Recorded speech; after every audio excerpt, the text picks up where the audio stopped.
Selamat siang semuanya. Siang. Baik, sebelum saya memulai diskusi kita pada siang hari ini, saya akan memperkenalkan diri saya terlebih dahulu. Perkenalkan nama saya Nika Lestari. Di sini saya sebagai moderator kelompok 1 yang akan membahas pada materi konsep bimbingan dan konseling. Sebelum kita masuk ke materi, saya memberikan kesempatan kepada kelompok untuk memperkenalkan dirinya. Waktu dan tempat saya persilakan. Perkenalkan, nama saya Muhammad Ikri. Perkenalkan nama saya Putra. Saya sudah siap. Baik, terima kasih kepada kelompok yang telah memperkenalkan dirinya. Untuk mempersingkat waktu, mungkin diskusinya kita mulai dari sekarang kepada kelompok untuk mempresentasikan hasil diskusinya. Dengan ini saya nyatakan juga akan Pengertian konsep bimbingan dan konseling. Bimbingan dan konseling adalah proses yang bertujuan membantu individu dalam memahami diri dan lingkungannya serta mengatasi masalah pribadi, sosial, pendidikan, dan karir. Proses ini melibatkan interaksi antara konselor dan klien untuk mencapai pertumbuhan pribadi dan kesejahteraan emosional. Tujuan dan fungsi bimbingan dan konseling: tujuan memahami diri, membantu klien untuk mendapatkan pemahaman yang lebih baik tentang diri mereka sendiri, termasuk kekuatan, kelemahan, minat, dan nilai-nilai. Mengenal berbagai masalah, menyesuaikan diri dengan lingkungan. Fungsi pemahaman, pencegahan, penuntasan, pemeliharaan, dan pengembangan. Asas bimbingan dan konseling: asas kehati-hatian, kesukaraan, keterbukaan, kegiatan, kemandirian, kepedulian, dan kesahabatan. Jenis pelayanan dalam bimbingan dan konseling: pelayanan validasi, informasi, penempatan, dan penyaluran, bimbingan belajar, prosedur, bimbingan kelompok, konseling kelompok, pelayanan mediasi. berikutnya ada peran konselor. Yang pertama, fasilitator, yang kedua, motivator, yang ketiga, pembimbing akademik, yang keempat, mediator, yang kelima, konsultan, dan yang keenam, pendidik nilai dan etika. Terima kasih kepada kelompok yang telah memaparkan materinya. Di sini kita akan memasuki sesi tanya jawab. Aturannya, yang mau bertanya silakan angkat tangan dan perkenalkan namanya. Di sini saya memberikan kesempatan kepada 5 orang penanya. Mungkin sekian. Perkenalkan, nama saya Priyanto. Di sini saya ingin menanyakan di bagian B, terus di poin yang ketiga, fungsi bimbingan dan konseling. Terus masuk lagi ke bagian nomor 3, fungsi dan pendapat. Disebutkan sudah dijelaskan membantu menyelesaikan masalah yang sedang dihadapi oleh peserta didik. Ini yang saya tanyakan yaitu bagaimana peserta didik dalam menegakkan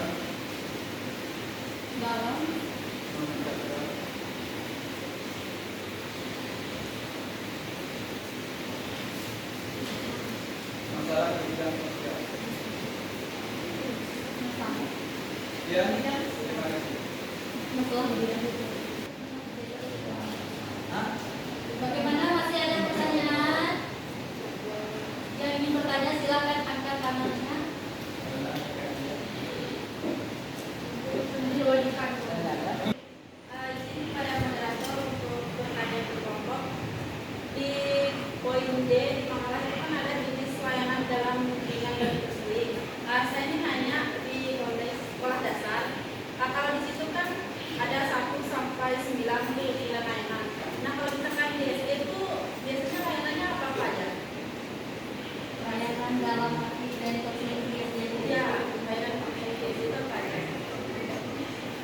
Jadi bertanya, perkenalkan nama saya Saudara Indika. Di sini bagian D, layanan bimbingan belajar. Nah, cara mengatasi siswa dalam mengatasi kesulitan belajar dan meningkatkan motivasi akademiknya. Soal sesuai Cara mengatasi siswa yang kesulitan belajar dan meningkatkan motivasi akademiknya. Dia kan kurang belajar. Meningkatkan kesulitan belajar dia, lalu bagaimana mengatasi meningkatkan motivasi akademiknya.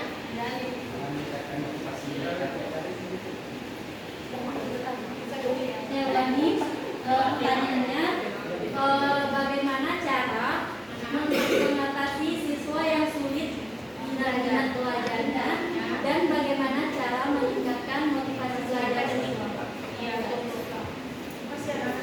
Saya bertanya dia, izin bertanya ke kelompok. Di bagian B, tujuan dan fungsi bimbingan counseling, itu kan ada tujuan utama dari bimbingan dan counseling. Dan dijabarkan lagi menjadi 5. Di dalam kelima itu mewujudkan perkembangan optimal dalam aspek intelektual, emosional, sosial, dan spiritual. Seperti apa aspek dari keempat perkembangan? Seperti apa aspek dari yang intelektual, emosional, sosial, dan spiritual? Elizabeth Dendi. Perkenalkan, nama saya Elizabeth. Ingin bertanya di layanan mediasi. Nah, di situ kan konselor bertindak sebagai penegak dalam konflik antar siswa dan guru atau siswa dengan orang tua. Nah, di situ yang ini saya bertanyakan, bagaimana sikap konselor untuk mengatasi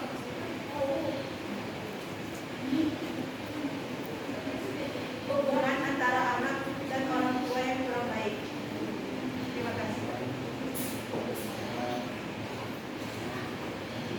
Saya ulangi pertanyaannya, bagaimana sikap konselor untuk mengatasi hubungan antara anak dan orang tua yang kurang baik? Baik, terima kasih kepada teman-teman yang menjawabnya. Di sini saya memberikan kesempatan kepada kelompok untuk menjawab dari setiap pertanyaan teman-teman. Waktu yang tepat saya persilakan. Saya jangan ya. Baik, saya akan menjawab pertanyaan dari Sapi. Pertanyaannya, bagaimana peserta didik dalam memecahkan masalah di bidang sosial? Oke, yang pertama identifikasi masalah dulu. Lalu yang kedua analisis masalahnya. Lalu yang ketiga mencari informasi dan data-data pendukung. Tidak. Bagaimana? Tapi apakah sudah jelas? Jelas. Ya. Cara mengatasi siswa yang sulit minat belajar dan meningkatkan motivasi belajar akademiknya. Meningkatkan minat dan motivasi belajar bisa dilakukan dengan berbagai cara, baik dari dalam diri sendiri maupun dari luar. Cara-cara yang efektif berbagai bentuk. Yang pertama, tetapkan tujuan yang jelas, seperti buat tujuan belajar yang spesifik, realitas, dan terukur. Tujuan yang jelas akan memberi arah dan semangat untuk belajar. Yang kedua, ciptakan lingkungan belajar yang nyaman. Yang ketiga, gunakan metode belajar yang menarik. Yang keempat, belajar bersama teman. Kelima, beri penghargaan pada diri sendiri. Fokus pada proses, bukan hanya hasil. Cari inspirasi. Itu Pak. Bagaimana kalian Monika sudah dijelaskan cara-caranya ke satu coba dari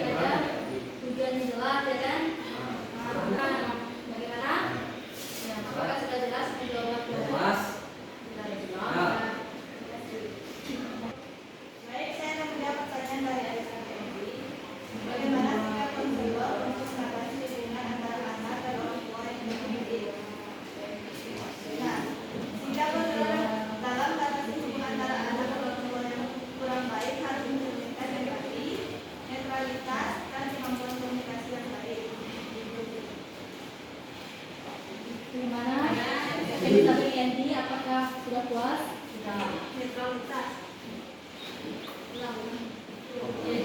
Coba di Sikap konselor dalam mengatasi hubungan antara anak dan orang tua yang kurang baik harus mencerminkan empati, sensitivitas, dan kemampuan komunikasi yang baik. Bagaimana mengatasi orang tua yang misalnya kurang empati dengan anaknya, terus dia lebih mengutamakan pekerjaan dibandingkan mendidik anaknya sendiri? Gimana kelompok, apakah bisa menjawab pertanyaan dari Elizabeth ini atau dari teman-teman yang ingin menambah jawaban atau memberikan jawaban yang berbeda dari kelompok? Di sini moderator mempersilahkan ya, tidak ada melarang teman-teman yang mempunyai jawaban lain. Gimana? Ada yang bisa menjawab atau menentukan? Bagaimana cara mengatasi orang tua yang kurang simpati kepada anaknya dan lebih mementingkan pekerjaan dibandingkan urusan anaknya? Menurut teman-teman itu seperti apa caranya dalam mengatasi permasalahan tersebut? Gitu ya. Ada yang bisa menjawab? Gak apa-apa, kita diskusi di sini ya, tidak menutup kemungkinan. Cara mengatasi orang tua yang kurang simpatik, kayak kurang peduli gitu lah ya, peduli dengan urusan anaknya. Jadi loh, sebenarnya nggak ada orang tua yang tidak peduli, cuma waktunya biasanya. Kayak kan biasanya bekerja keras, Seandainya. ya itu contohnya kayak gitu kan. Nggak ada orang tua yang nggak simpati atau sayang sama anak istri, ada semua, nggak ada orang tua itu. Cuma waktunya mungkin kurang, kayak di rumah sibuk sendiri gitu. Mana Elizabeth ini katanya, Ocha punya jawaban, katanya tidak ada orang tua yang Tidak bersimpati kepada anaknya, tapi lebih ke mungkin karena waktunya. faktor-faktor lain, karena faktor ekonomi juga dia menghidupi keluarganya sehingga mengharuskan dia untuk lebih mementingkan pekerjaannya gitu. Biasanya kan sekarang tuh kan apa-apa duitnya, jadi anaknya dikontrol gitu dan orang apa-apa. Gimana Elizabeth ini? Apakah ada kurang puas Atau ini ditambahkan lagi ini? Oke. Kamu mau tanya lagi? ya? Menyangka Kak, misalkan ya mungkin kurang ndak ada orang yang ndak empati sama anaknya, tapi mungkin kurang waktu untuk anaknya itu di sini kan di situ peran guru BK bimbingan konseling itu biasanya anak yang diperhatikan oleh orang tua atau anak yang kurang diperhatikan oleh orang tua itu pasti ada perbedaannya. Ya. Nah di situ misalkan kalau seorang anak ini kurang diperhatikan oleh orang tuanya, jarang masuk atau sering terlambat, pasti guru BK tersebut atau biasanya wali kelas yang berperan itu akan menghubungi pihak keluarga. Mungkin nanti akan dibimbing bagaimana cara, mungkin nanti bisa dikasih saran agar lebih perhatian. Mungkin bukan bahasanya lebih perhatian sih, lebih teliti lagi dalam mendidik anaknya.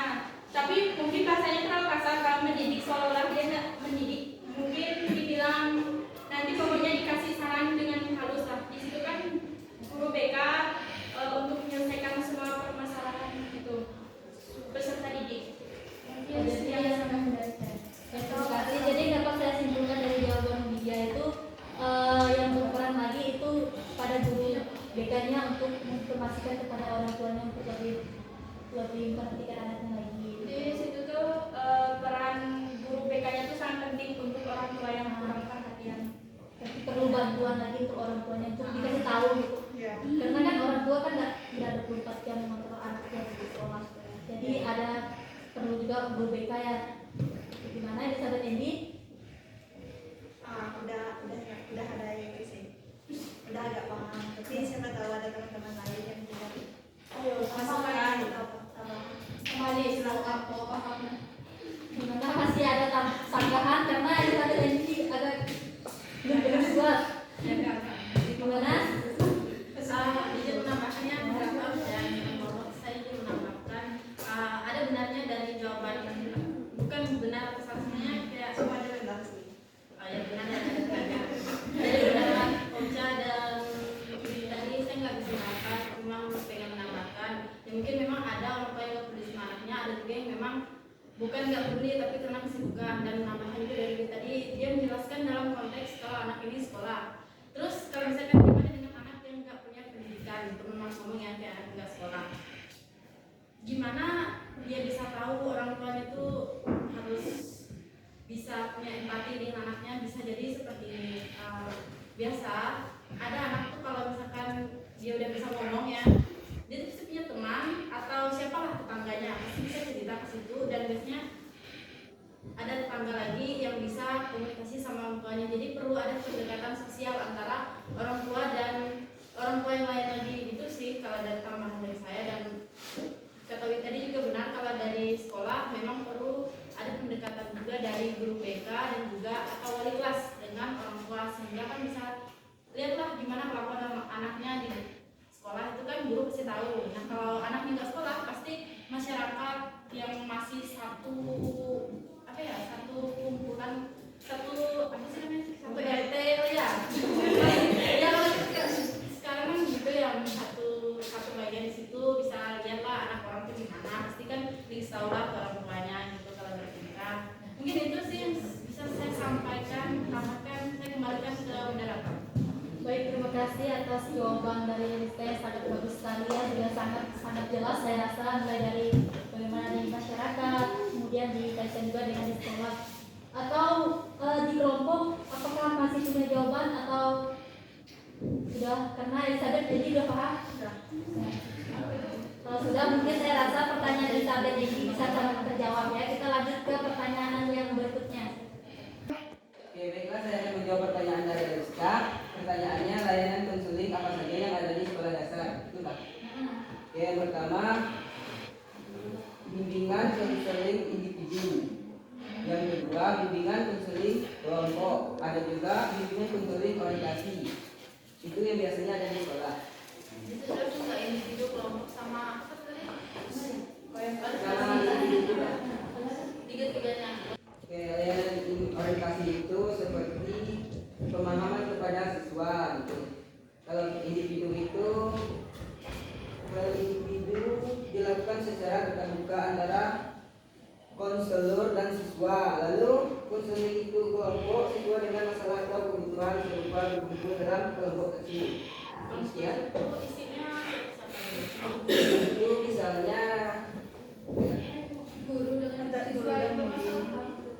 antara Kelompok kecil sama siswa yang bermasalah dari satu orang, dari 5 orang. Nah, kita kan bisa dikatakan kelompok kecil ya kalau kita sekarang. Kalau kita bimbing, misal saya sebagai konselor ya, dan kalian kan sebagai peserta didik, ini bisa dikatakan tuh kelompok kecil. Kalau besar lagi kan kayak ada kesembilan bisa satu. Jadi seperti itu ya. Kalau bimbingan tuh guru BK itu masuk bimbingan itu nggak apa kecil. Ya, ya itu tetap buka aja individu. Dan mungkin kita beda ramai-ramai. Pasti satu-satu masuk ruang BK. Saya masuk ruang BK. Benar rasanya akal. Seperti apa aspek dari intelektual emosional? Aspek intelektual fokus pada kemampuan berpikir rasional, belajar dan memahami informasi. Aspek sosial berkaitan dengan interaksi dan hubungan dengan orang lain. Aspek emosional mencakupi kemampuan mengenali, mengelola dan mengekspresikan emosi. Aspek spiritual berkaitan dengan nilai-nilai makna hidup dan hubungan dengan yang lebih tinggi. Bagaimana dia? Apakah sudah puas dengan jawaban dari saudara Risti? Baik, kalau sudah puas, terima kasih kepada setiap pertanyaan dari teman-teman semua. Mungkin di sini saya akan menutup diskusi karena pada kesempatan kali ini hanya diberikan satu sesi saja. Sebagai penutupnya saya akan membacakan kesimpulan dari diskusi kita pada siang hari ini. Kesimpulan dari materi, bimbingan dan konseling merupakan proses penting dalam membantu individu mencapai perkembangan yang optimal berbagai aspek kehidupan. Jadi itu adalah kesimpulan dari materi pada siang hari ini. Saya mengucapkan terima kasih kepada kelompok yang telah membawa materi pada siang hari ini. Tidak lupa juga saya berterima kasih kepada teman-teman yang sudah bertanya maupun teman-teman yang sudah hadir pada diskusi siang hari ini. Saya moderator minta maaf